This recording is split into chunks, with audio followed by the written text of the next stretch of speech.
A massive earthquake triggers an avalanche, destroying history in seconds and triggering a desperate search for survivors. Good evening, I'm Cindy Hsu. 1,865 people killed, tens of thousands homeless, and many more still unaccounted for tonight after the worst disaster Nepal has seen in nearly a century. The earthquake struck before noon local time in the capital city of Kathmandu. The impact wiped away history in a matter of minutes. You can see the before and after of this old temple in one of the main squares, now destroyed. And tonight the tragedy is hitting close to home. A young woman from Edison, New Jersey, among those killed. CBS 2's Dave Carlin has more on the earthquake in Nepal.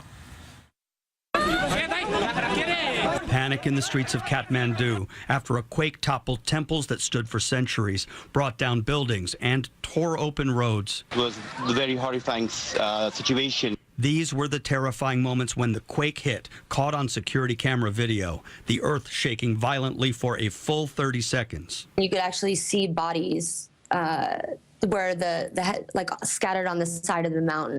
The harrowing aftermath saw brick-by-brick searches and a growing death toll. This video shows the quake's youngest victims. At Mount Everest, shock waves triggered a massive avalanche, sending snow, ice, and boulders onto a base camp. Among those killed, Marissa Eve Girawong from Edison, New Jersey. She was an avid rock climber who worked as a physician's assistant at the base camp. Her employers at Madison Mountaineering posted this statement on social media. "Our hearts are broken. Eve perished in the aftermath of the avalanche. Our thoughts and prayers are with Eve and her family and friends." Another American killed at Everest was 33-year-old Dan Fredenberg of Mountain View, California, who worked for Google. Back in the central section of Kathmandu, this was the frantic search at the collapsed Darahara Tower. Before the quake, the 18th century landmark looked like this, standing more than 200 feet.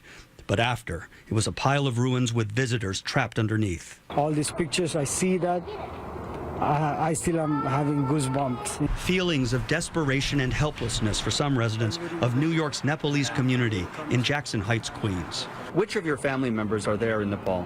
My dad, my mom, my sister, almost everyone is there. In my house, it was fine. Everybody was safe. But the thing is, the house got collapsed. So everybody's in shelter now, And so his loved ones and tens of thousands of others in Nepal are spending the night out in the open on the streets where they feel safer than inside their own homes. Cindy?